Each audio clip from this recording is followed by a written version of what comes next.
if it is projected that Nigeria's unemployment rate is expected to rise to, say, 40.6% as compared to 2022's 37.7%, how do we get there when 2030 is just less than 8 years from now? Yeah, it's a herculean task. It's a task that requires a lot of coordination and a lot of forward thinking. But there are sectors of our economy that are productive enough for investments in those sectors to be driven to scale. Okay. So for example, even our oil and gas sector, if we begin to think forward to cleaner sources of energy such as gas and ramp up our gas production, that would lead to more jobs and better revenues for the country. Our creative industries, right? Nollywood, the music industry, those are areas that have thrived and frankly done well on the global stage with very little attention from government. What would happen if government is able to put in place better systems and structures and maybe even crowd in revenue into those sectors? Then we could see exponential growth in that area, and there are a lot of young Nigerians who are interested in building careers in those industries. Even things like manufacturing. Our manufacturing industries are basically comatose. A lot more can be done to, pull on, latent skills so that more people can come back because, a lot of those factories are producing again.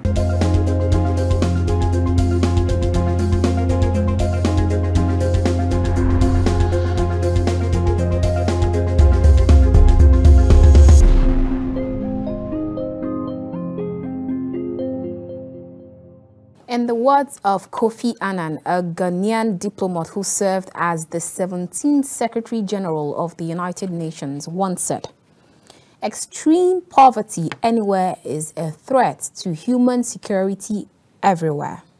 All right, the next quote is from Muhammad Ali, who was an American professional boxer and activist with the nickname The Greatest.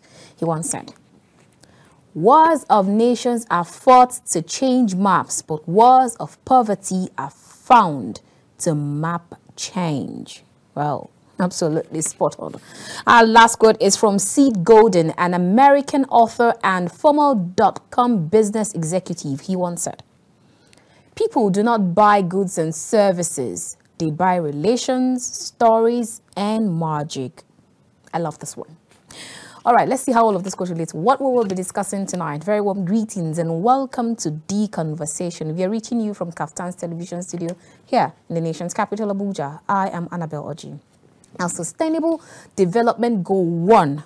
That's one of the 17 Sustainable Development Goals established by the United Nations in 2015, calls for the end of poverty in all forms. The official wording is no poverty. You can put that in hashtag. And it starts from September 2015 and ends at 2030. I'm sure you're asking yourself, which way Nigeria? 2015, 2030, and we're already in 2023. All right. In the other news, being able to communicate effectively is one of the most important life skills to learn. This means that communication skills are essential, or the essential soft skills that are vital for successful career development. Now, in your mind, I'm sure you're wondering, two different topics, right? In fact, today's conversation is what you call the total package. And my guest on the show today is Enene Ejembi. She is Associate Director, DAI, member of the Accountable Lab Board of Trustees. And in the course of her 20-year career, she has worked in retail banking in the United Kingdom. She currently provides technical oversight of the communications work stream on the Partnership for Learning for All project. She was trained at the Harvard Kennedy School of Government, completing courses including the Leading Economic Growth Executive Program. A few years ago, Enene took her private sector experience and focused her career on contributing to global development. She has subject matter expertise in health systems strengthening, economic growth, governance, and education, as well as cross-functioning leadership, strategic planning, marketing communications, and knowledge management. Her mission mission is to identify and disseminate the causes of poverty and implement policies, solutions that address them. Ladies and gentlemen, meet my guest, Enene Ejembi.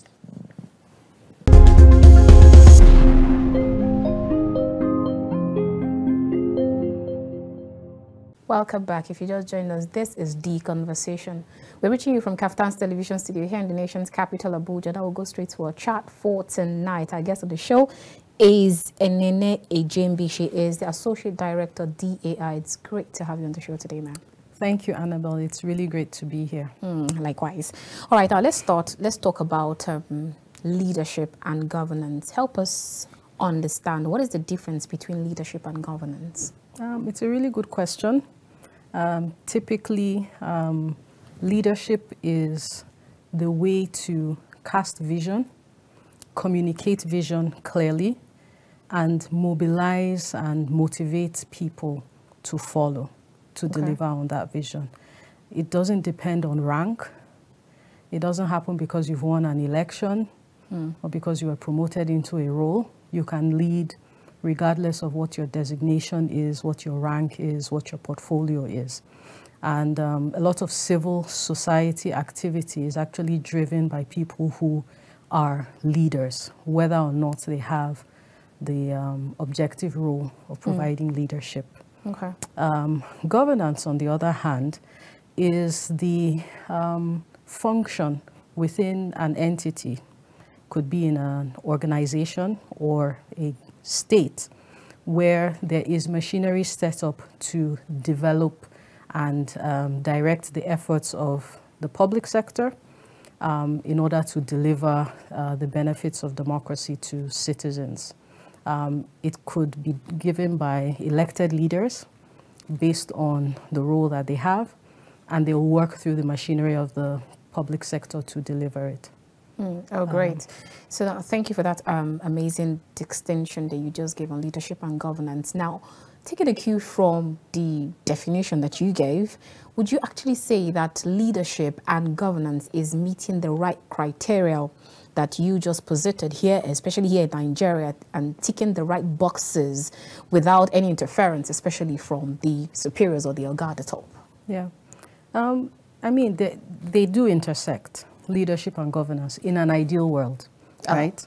The better the governance, the more leaders there are delivering the governance. And let's not also forget that governance is not only the supply of governance, which is the public sector, elected officials, but it's also the role of citizens in a democracy to demand, to hold government accountable. So there is that kind of symbiotic relationship that leads to the supply of good governance. And leadership comes into it because the more the people in the positions and the portfolios that deliver different services to citizens are able to, one, understand the vision, and then to interpret the vision in programs, projects, and execute on that, the better the supply of governance. Same thing on the citizen side. The more that citizens are able to decide that they will be involved, that they will participate in governing themselves, even at the community level, the better the supply of good governance. And the more sustainable. Are we there yet, especially with regards to the citizens, even looking at the last elections that were held across board? I mean, from the last elections, there are things to be proud of. As Nigerians, even in the run-up to the elections.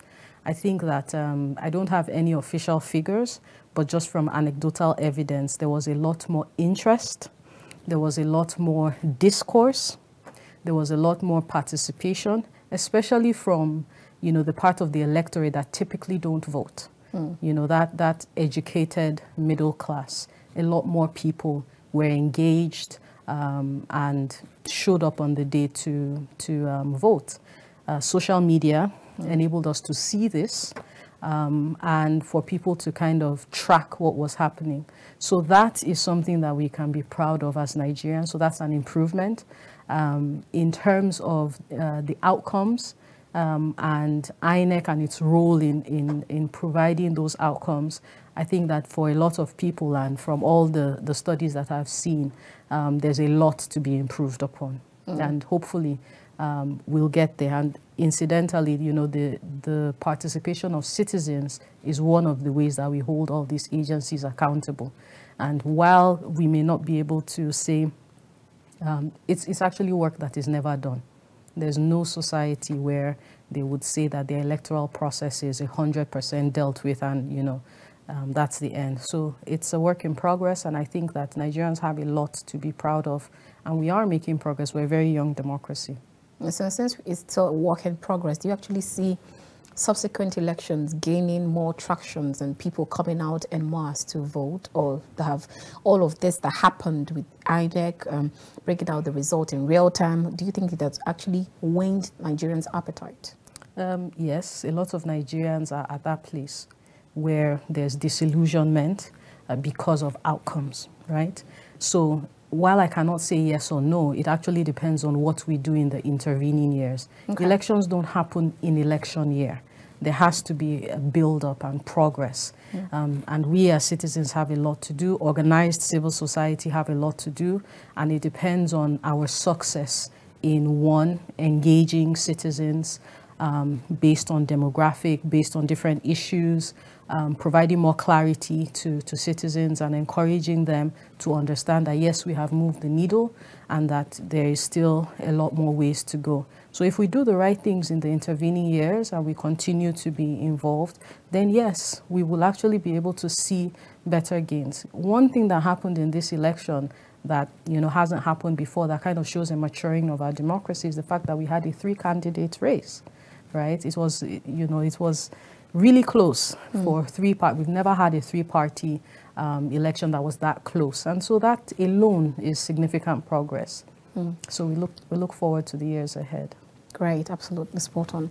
Now let's divert a little bit and talk about knowledge management. But first, help us understand the difference between knowledge management and knowledge leadership. Okay. Well, knowledge management is my area of expertise. It's what I've practiced for the second half of my career. In the first half of my career, I was in retail banking. And then I moved into international development with specialization in knowledge management as well as strategic communication.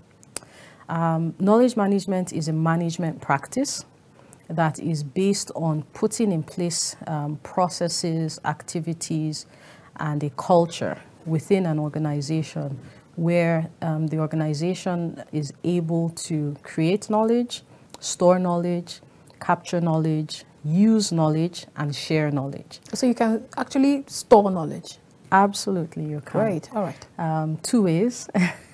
So there's 2 kinds of knowledge. There's tacit knowledge, which is everything that a person understudying you, for example, would learn without you necessarily saying anything. Okay. The way you carry yourself, the way you enunciate your words, the things that are learned through observation and interaction. That's tacit knowledge. To store tacit knowledge, you have to foster a certain kind of engagement amongst the people in the organization. So, for example, if you, a lot of times when we support government, we come into agencies or ministries or parastatals where it's very top-heavy in terms of the personnel. So they have a lot of senior directors, people who will eventually be retiring, and then there isn't a lot of people at the middle. And then there's a lot of junior staff.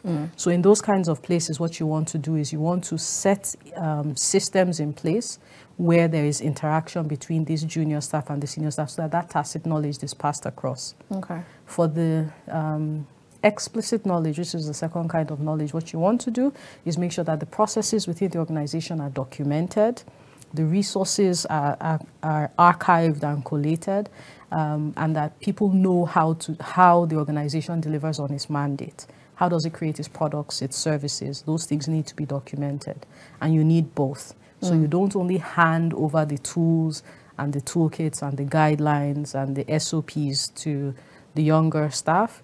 You also share with them the tacit knowledge. So for example, some things don't get done until you have a certain kind of relationship with an in-between person, right? They need to understand those kinds of things. Oh, when you're dealing with this person, this is how I engage them. This is how I keep the relationship warm. And that way they provide the services that we need.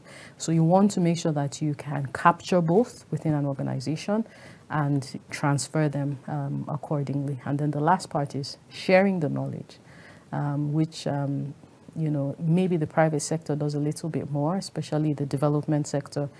Government does a little bit, not as much, not as proactively, but it's one of the ways that government remains accountable to citizens and makes citizens aware of services that are delivered and how they can get them. So it's a continuum, but yes, you can absolutely capture and store knowledge. Okay, so in all of this, is that like for knowledge management or for knowledge management? For knowledge leadership, it goes hand in hand with knowledge management. Knowledge management does not work if leadership in the organization you don't have what we call leadership buy-in. Okay. So one of the things that we advise, or I would advise as a knowledge management professional, one, if you're setting up your organization, make sure that the person with the responsibility for knowledge management is senior enough in the organization to work with the CEO or the head of the organization very closely. And then once you have that leadership understanding and buy-in, then they kind of create the environment when they're communicating the vision, the mandate. Knowledge management is part of it. Where there is a need for funding, knowledge management activities get funded, and those activities integrate so much into the way the organization works that you are not able to pull it out and say, now we're doing knowledge management, right? Because we're all knowledge workers. And so it should just be the way we do our work. Oh, great. Yeah. So now what are the skills that are required and important as a knowledge manager? Okay, so there are two kinds of separate types of skills that are really important in knowledge management. And the interesting thing is that you typically don't find them in the same person, right? Oh, okay. So you need relational skills and communication skills. Normally, people with those skills, you could find that in one person. So a lot of knowledge management is communicating the vision, making people understand. When it comes to storing knowledge, that's going to be documentation. That's a documentation process. So you need someone who's quite good with words and can communicate well. So written, spoken, interpersonal. The reason why the relational side is important is because of that interpersonal communication and the fact that it's really a culture you're trying to infuse into the people in the organization. You know, you come into some organizations and people believe that they should hoard what they know and they shouldn't share it with others because that's how, you know, they shine, you know, but make them understand that, yeah, there's a role. Sometimes your benefit to the organization is the amount of influence and leadership that you are able to pass down. So it's a culture thing, right? So that's one set of skills. On the other hand, a lot of what we do depends on technology, especially these days. And so people with good information technology skills would be helpful. So someone who can build a repository, who knows how to manage existing repositories such as SharePoint, people who can build out websites, make sure that those things are well, that the taxonomy is good so that people are able to find things they're looking for. So those set of skills are a different whole entire set of skills. And in my experience, you want to build a team where you have both sets of skills and for the person in the leadership position to understand the needs and the inputs that go into a functional knowledge management portfolio.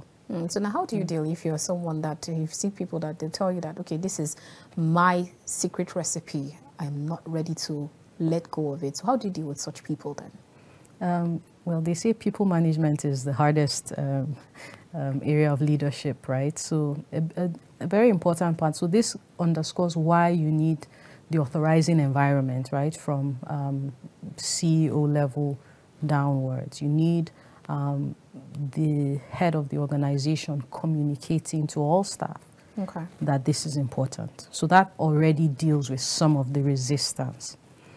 The second thing that you do is to put incentives in place. We're all human beings, and we don't do things because we've been told to do them alone. We do things because we see the benefits for us. So create those benefits and communicate them. Okay. And then eventually you'll find that you are able to move the needle. Obviously, this is a case-by-case basis. It will be easier with some people than others. Some people are early adopters. Maybe they've already always worked that way, and so they're just excited. And you always have those kinds of people. We call them knowledge champions within any organization. And those are kind of people that you work very closely with, so that you can bring about change within the organization. But yeah, you need leadership to communicate it clearly, and then you need to put in place incentives so that people want to share knowledge. We'll definitely talk more about communication, because I hear you talk about interpersonal relationship, and then how we'll talk about that later on the show. But then I know that you recently had a career conversation on SDGs and career growth. First, how would you actually integrate SDGs into career development? Yeah, I know it's not an obvious one.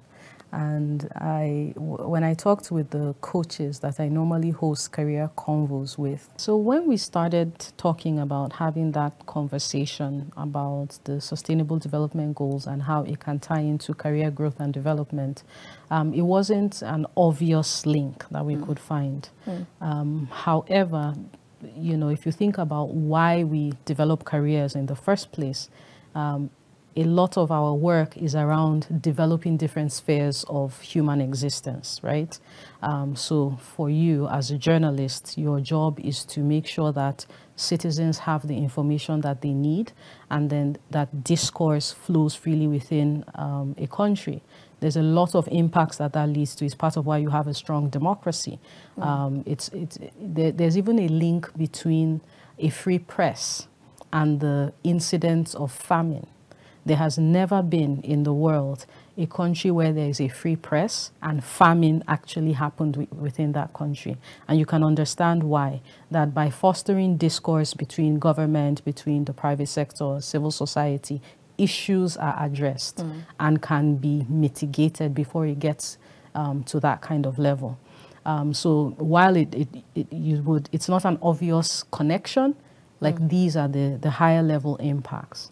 And so I thought about what is the framework that the world, through the United Nations, has adopted to develop different spheres of human development, and what would be the relationship between that and an individual's career.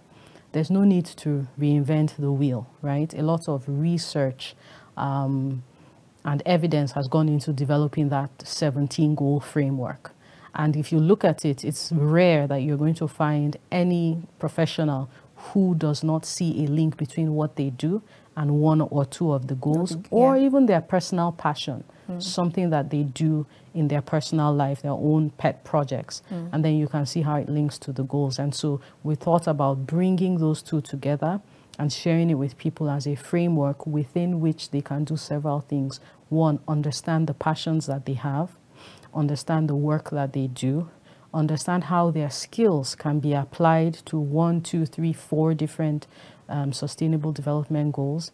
And the outlook that I see is the fact that if globally we've adopted these goals and people work to contribute to these goals in varying ways across, you know, hundreds of countries, there will be resonance between what I'm doing here in Abuja and what somebody else is doing, say, in Nepal. And that the more we are able to find each other through this shared passion, skill, and goals, then, you know, there will be rewards for that on both sides. The satisfaction of the work that's being done, knowing that somebody else understands and you could collaborate with them, as well as remuneration, because organizations increasingly are adopting these goals. And so there's also alignment between you and what some organizations are doing, and could lead to you getting your next job, for example. Okay. Oh wow, I actually didn't see it that way. So now let's move to SDG and still on SDG and career development first. We know that the SDGs promote sustained economic growth, higher levels of productivity and technological innovations, and encouraging entrepreneurship and job creation. They're all are crucial to this. So as to actually eradicate forced labor, slavery, and human trafficking. Now, with this, the goal is actually to achieve full and productive employment and decent work. So that's for all women and men by 2030. So is this actually achievable? Because, and we are looking at, if we're taking necessary, are we taking necessary actions rather? It's one thing to have a vision, and it's another thing or another mindset to have that job done. Are we actually putting the round pegs in the round hole, especially in Nigeria? Yeah. So if you look at the scale of the Sustainable Development Goals, it touches, you listed a bunch of them. It touches on inequalities, dealing with inequalities. It touches on, productive work for people. It touches on, women and better equality amongst the genders. It looks at health and well-being, quality education, zero hunger. No poverty. No poverty. I mean, these are audacious goals, right? We're in the decade of action from now until 2030. And the truth is that as far as reports have demonstrated, we lost some ground due to the pandemic. It has had, reverberating impacts. And so right now, the goal is really to get people to buy into the vision again and drive more momentum. The good thing is that, one thing the pandemic also did is that we all came to face with our shared humanity. We all came face to face with how interconnected we are, even though we could be countries and oceans apart. All of that has done something, in the mindset of leaders and individuals across the world. And so, what the goal right now, the outlook right now, is just to build momentum towards that. In Nigeria, we have a new government coming into office, and it's for us to do our part to, make sure that we are looking at the right goals in every sector. We can do more in terms of reducing poverty. We can do more in dealing with hunger. We can do more in empowering women and making a more gender equal Nigeria, from the laws that we put in place to the practices and the norms that we see as acceptable. So all of that is for us to do through the different platforms that we have, whether that is through the media, through social media, whether that is through our day jobs for people like me who actually work in development and engage with government and civil society regularly. So that's really the outlook, and hopefully by 2030 we'll be able to look back and see that we've delivered on a good number of them, and maybe we'll have 10 sustainable development goals that we'll be prioritizing as opposed to 17.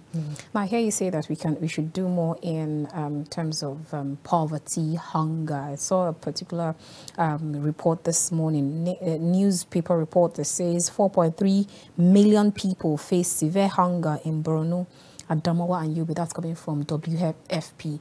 And then I'm wondering, with all of that, and then dealing with, is this actually achievable in Nigeria? It is. However, a lot of things have to change. So even the mindset of productivity in Nigeria really, really needs to change. The average Nigerian is pretty good at consuming, may not be that good at producing. I work with a lot of young people. You mentioned career convos. And when I meet a young person, either on the job or because they've reached out to me to mentor them, the first thing I ask is, what can you do? it's a question of productivity. What can you produce?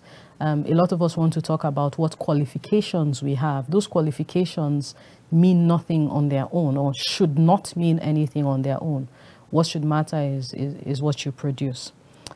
In Nigeria in particular, I say this often, that we owe a lot to our rural people whose day job is agriculture, because they produce everything that we consume. And how much do they get out of it? Whereas we have a lot of educated Nigerians who don't necessarily produce anything. They may have jobs, but they may not be able to tell you something that they're able to produce or contribute towards producing. So I think one of the things that we need to do as the new government comes into place is even making the need clear to the average Nigerian that, look, we need to ramp up our productivity, that every part of Nigeria needs to supply, needs to contribute to products, and to increasingly make those products that we produce more sophisticated products, and then eventually, export those products and then be a more productive nation. The era of relying on our crude oil reserves is gone. Is it really gone? It's on, fossil fuels are on their way out. We're looking at cleaner sources of energy, and hopefully we'll be able to be significant players in that field. The good thing is that, Africa is blessed. So even if you think about renewable energy, we have the potential to be big players in that space. So, fingers crossed we get our act together on time. Speaking of getting our act together on time, our time is, we're actually due for a break, but before we go on that break, so if it is projected that Nigeria's unemployment rate is expected to rise to, say, 40.6% as compared to 2022's 37.7%, how do we get there when 2030 is just less than 8 years from now? Yeah, it's a herculean task. It's a task that requires a lot of coordination and a lot of forward thinking. But there are sectors of our economy that are productive enough for for investments in those sectors to be driven to scale. Okay. So, for example, even our oil and gas sector, if we begin to think forward to cleaner sources of energy such as gas and ramp up our gas production, that would lead to more jobs and better revenues for the country. Our creative industries, right? Nollywood, the music industry, those are areas that have thrived and frankly done well on the global stage with very little attention from government. What would happen if government is able to put in place better systems and structures and maybe even crowd in revenue into those sectors? Then we could see exponential growth in that area, and there are a lot of young Nigerians who are interested in building careers in those industries. Even things like manufacturing. Our manufacturing industries are basically comatose. A lot more can be done to, pull on, latent skills so that more people can come back, because, a lot of those factories are producing again. So there's a lot that we can do.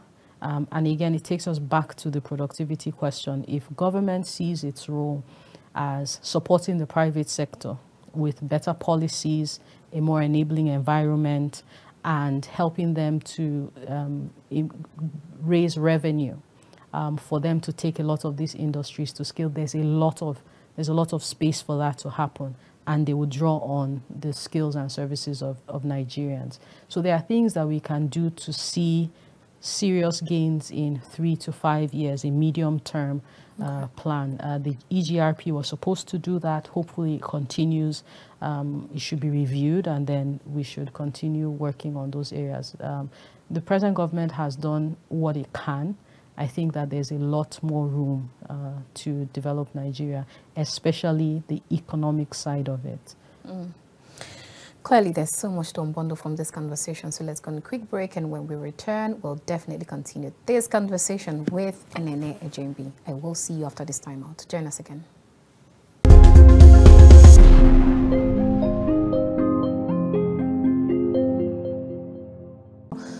let's talk about using body language or gestures, which we know that they're also key elements in communication. How can I effectively communicate using my body language or using my eye contact to pass the right information without being misconstrued? Same for written messages, because sometimes you put a smiling emoji on an official message or letter and the receiver just thinks like, is she hitting on me or something? And when you're just only trying to make the person feel relaxed. So at that point, how do you deal? I think that none of us can escape those kinds of situations where we've got it wrong with communication, because like I said, it's more about the receiver than it is about the person passing across the message. So for example, that same email, if the person had received it in the morning, might have thought nothing of it, but after a day of certain things happening, could just, react. So there's no way to avoid those kinds of things.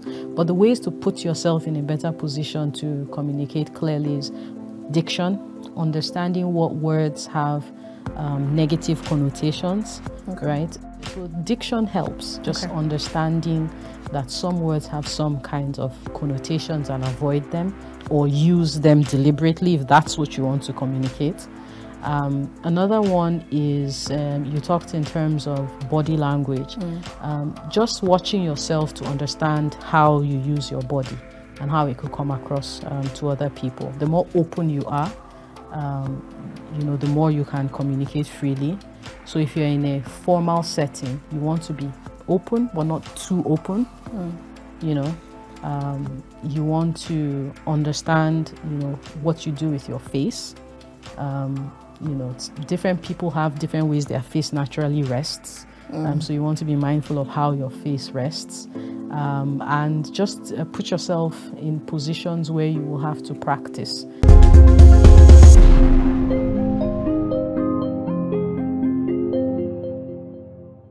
Welcome back. If you just joined us, this is The Conversation. We're reaching you from KAFTAN's television studio here in the nation's capital, Abuja. If you just joined us, you've actually missed out on a whole lot, but then you can still join in the conversation. Our guest on the show tonight is Enene Ejembi. She is Associate Director, DAI.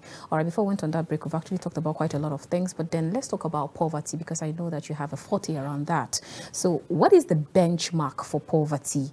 At what point will you say that this person is actually poor, judging from the fact, or judging from the social stratification? Now, there have always been the argument over time that the middle class has been eroded in Nigeria. So you're either up there or you're down the ladder. Yeah.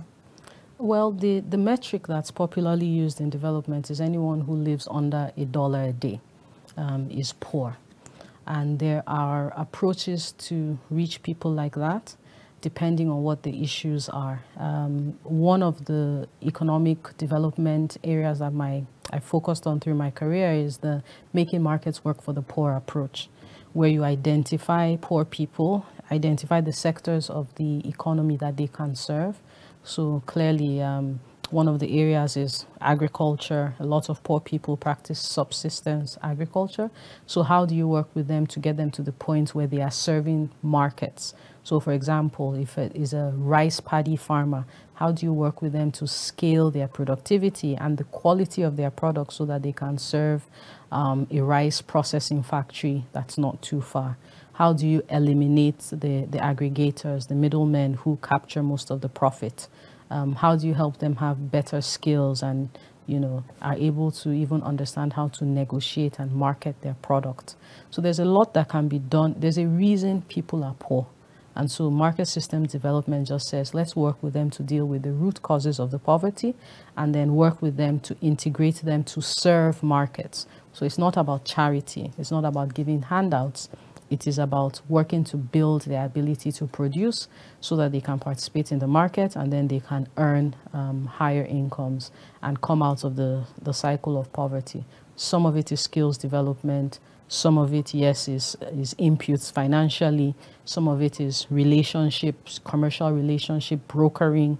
And some of what we do is also to provide studies to get investors to invest in things that they are working on. We do the same thing with traders, We do the same. It can be applied to almost any sector. Okay. One of the innovative things that DAI did through one of its programs was that it was used to deal with irregular migration, specifically in Edo State. So Okay. there are lots of young people may have some level of education, but all they want to do is leave the country, and they would risk doing so illegally. So how do you work with them so that you sharpen their skills and show them aspirational sectors that they could function in?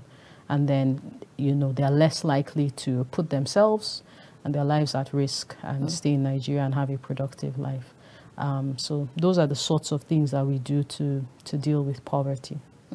So now, is there a line between climate change and poverty? For instance, you have natural disasters in some countries. You have like the Hurricane Katrina and Hurricane, very good names. And then you have earthquakes, you have volcanic eruptions. But then Nigeria, sometimes some people just say that Nigerians should just count themselves blessed, that they only have to deal with coastal flood, which is sometimes man-made. And then, so would you actually say that climate change has a hand in poverty? Absolutely, absolutely. Even in Nigeria, that isn't as, we're not as bad off as more of the Sahel countries. However, we deal with desertification in the north. And if you think about that, that's part of why herdsmen keep encroaching down south. We deal with flooding, like you've mentioned. So yes, the impacts of the climate are felt, and there's a big part of the society in Nigeria that are one good disaster away from poverty. And sometimes it is climate induced. So now different administrations have come and gone with different poverty alleviation schemes, but yet no fewer than 133 million Nigerians, representing 63% of the population, are still currently living in multidimensional poverty. That's from the last report that came from, that was rolled out by the NBS. So where exactly are we getting it wrong with all of these alleviation schemes? It's a productivity issue, you know, and you can go back, you know, several steps to find out why people are not productive. Part of it is a lack of education, a lack of skills. Part of it is a lack of vision and incentive. So the social angle comes into play. There's a lot that needs to be done in Nigeria on national identity. What are our national values? Because if the closer our values are towards productivity, self-reliance, autonomy, then the less likely you are to have poverty. However, that is not a standalone. There is still the role of making sure Nigerians are educated enough to have the skills to be productive, that the infrastructure is in place for people to do that, and that government itself is enabling industry in various ways. So these are some of the ways that we've gotten it wrong. We have seen government as a source of income, of livelihood. Government shouldn't be a source of livelihood. The Nigerian public sector cannot employ everybody. And even if it did, then, you know, that would be the end of productivity in the country. You do need a lot of industry that's fostered by the private sector. Even the informal small businesses play an integral role in dealing with poverty in any nation. So these are some of the ways that we've got it wrong, but hopefully we can take things forward with better leadership, with better values, with a different identity as Nigerians.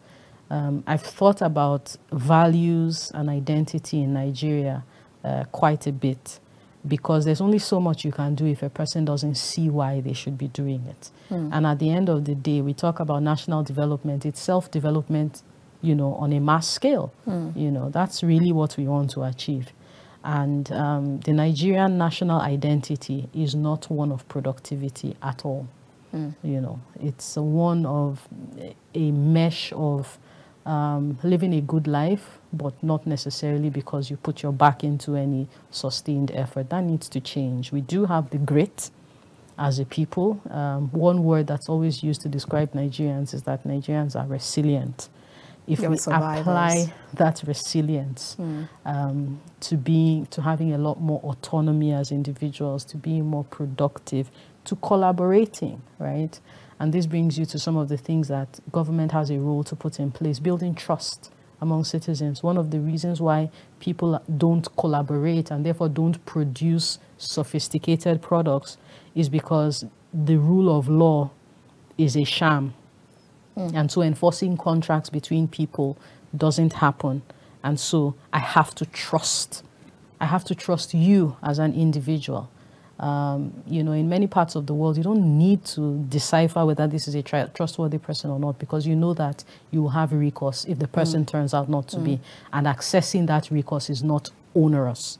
You know, in Nigeria, even if you think about going through the legal system for anything, you're like, it will take too much money and it will cost too much, and you're not even guaranteed of any justice at the end of the day.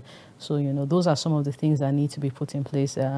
It's a huge, I mean, there are so many moving parts, but I believe that we have what it takes. If we are just able to turn a little bit of a corner, especially around having clear sets of values that are diffused over time, that children grow up and understand, then, you know, that would help us very much. I spent the first 8 years of my life in the US. I was 6 months old when my family moved to the US. And so growing up, all I knew was, you know, red, white, and blue. And in that period of time, they were able to make an American out of me. We should be able to do that in Nigeria. We should be able to, through the primary years, make the kinds of Nigerians that will build a sustainable future for us. We should teach them the values of integrity. We should teach them the values of hard work. We should teach them the values of humility. You know, all of those things come together to make a people who are able to demand better of their leaders, who are able to function better when they do get into positions of leadership. And if they never get into leadership in any formal scale in their community and in their families, they will be productive members of society. And we'll see a shift. I have every hope and belief in the tenacity, the resilience, the strength of Nigerians. And all we need is a little bit of time to get it right. Now, I hear you talk about values, identities, infrastructures. I've heard people argue and react to the fact that the federal government earmarked the sum of $1.8 billion to conduct a population and housing census exercise, which has been shifted. And we know that population is one of the criteria for revenue mobilization and disbursement. So how much will census exercise after 17 years help to plan towards alleviating poverty, even in the next few years with the next administration that is coming on board, when we're finally able to put the right numbers to that 200 or over 200 million estimates that we've held for a while? Yeah. It will give NBS, Nigerian Bureau of Statistics, less headache. They will have to do a lot less calculations and extrapolations in order to provide us analysis and data on different sectors of the Nigerian economy. I hope that it is something that we can get going, and I look forward to hearing good news about it being executed. All right, now, so let's shift and talk about communications, social development and communications. Is there any link, any synergy between these two? Yeah, well, strategic communication is basically the proactive use of communication channels and messages to influence a target audience. Right. And so, yes, there is a link between strategic communication and social development. Okay. For example, we just talked about values and norms, and that is achieved through strategic communication over time, using a myriad of channels. So using the media, using statements from people in leadership, using the educational system, working even through faith groups and getting leaders in those spheres to understand it, community leaders, and having you know, a multiplicity of messages, but really towards the same outcome that we are looking for. So, for example, this is something that the the National Orientation Agency does. They have the mandate of communicating with citizens, not only government policies and what government wants to achieve, but also diffusing amongst Nigerians, you know, what it is to be a Nigerian, what is aspirational for us, what are our goals, and what attitudes and mindsets do we need to have to be in alignment with the governance outcomes that we want to see. So that's kind of like where strategic communication touches on development in terms of social norms and attitudes. But it also touches on even government's ability to, if government wants to put out some reforms, say in healthcare or in education, you know, understanding what is important to Nigerians will be a process of dialogue, interaction, participation. All of those leverage strategic communications approaches. So it's two ways, so that government understands what's important to citizens, citizens are able to demand from government what they need, and government is able to communicate those reforms in a way that Nigerians own them. Yeah. All right, so now because you mentioned government, I'm just wondering, let's stay on let's talk about effective communications. I just think that somehow we don't, in this part of the world, we don't understand what effective communication means, especially here in Nigeria. You talk to a government official who is supposed to be the organization's PRO or spokesperson, trying to get or ask information, getting information from them, but they're always at the edge, always being defensive about it. So how do you communicate effectively, and what are the skills that you need to acquire to become an effective communication expert? You have asked a whole thesis question, but yes, you're right. That is one thing that happens anytime there's a interface between government and the media or civil society. Usually government will complain that civil society or the media are being combative.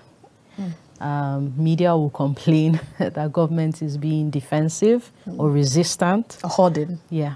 Holding back information. And the thing that really works in these cases is a lot of relationship building, right? Okay. As well as kind of getting people to see where goals are aligned.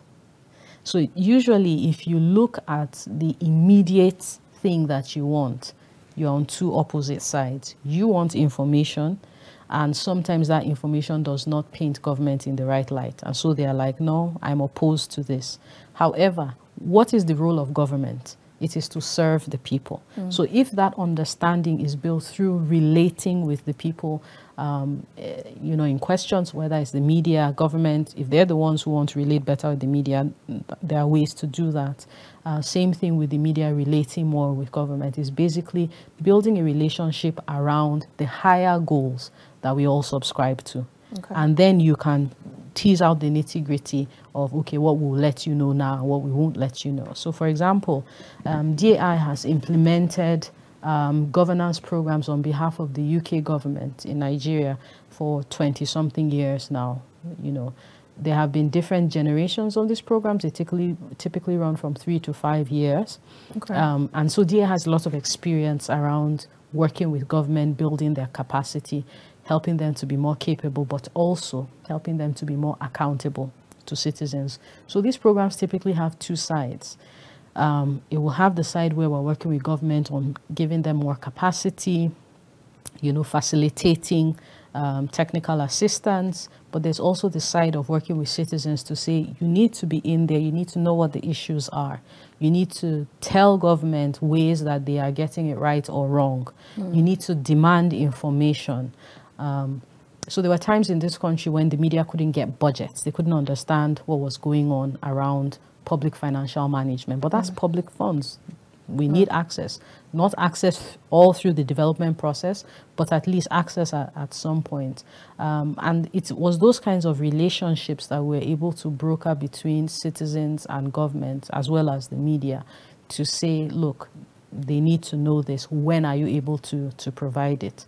And also to get them understand that, look, it's a common goal that we're working towards. People just have different domains. And so bringing those programs to work more closely together, where you have this side who are kind of building government capacity, and then you have this side who are kind of making sure citizens' capacity is built and they understand how to engage with government, was a big part of our work. And just diffusing the tensions in those relationships took a lot of proactive work. I think that sometimes part of the issue in Nigeria is that if you think about it, up until 1999, we had a military dictatorship. And so civil society were absolutely needed to be combative in dealing with government at the time. The way people do things doesn't change automatically because the circumstances have changed. And so I think our civil society have, over the last 20 years, had to reimagine themselves and understand their role as not necessarily being combative, but still making demands and advocating for the information that they need, the engagement that they need, the responsiveness that they need, the transparency that they need.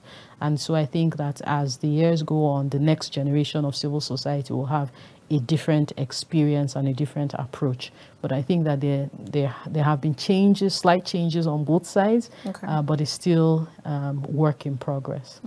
Okay, so now we're talking about the skills that are needed for effective communication. How do you actually develop the skills?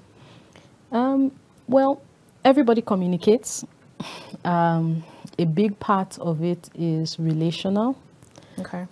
So understanding that because I want to pass information to you, not only do I need to think about the clearest, simplest way to pass that information to you, but I also need to look at the easiest entry points that I'll have with you. And so a lot of that is looking at you. What's your mindset? You know, what's your personality like? What approach would make sense to you? And then also understanding that communication, people don't necessarily act on every information that they receive. They say that you have to pass across a message 7 times. And that 7 times should be in various methods, not the same way, not nagging. But using different means to communicate a message 7 times, and then you can be confident that, you know, the person has received that message. And you as journalists, you know this, you kind of run news items through different cycles during the day so that people hear it, you know, often enough that they're able to receive it. So I would say while the clarity of communication, a lot of that is on my skills, you know, my mastery of language, my ability to use the right words, my ability to speak clearly, or if it's written communication, the same thing, you know, mastery of language, anticipating what expressions will hit the right notes. But a lot of it is also understanding your audience, whether that's on a mass level or on a one-on-one interpersonal level. It is a lot more about the audiences than we often think. Now, before we let you go, let's stay on that mastering how to use the right communication, at least to communicate effectively. Now, let's talk about using body language or gestures, which we know that they're also key elements in communication. How can I effectively communicate using my body language or using my eye contact to pass the right information without being misconstrued?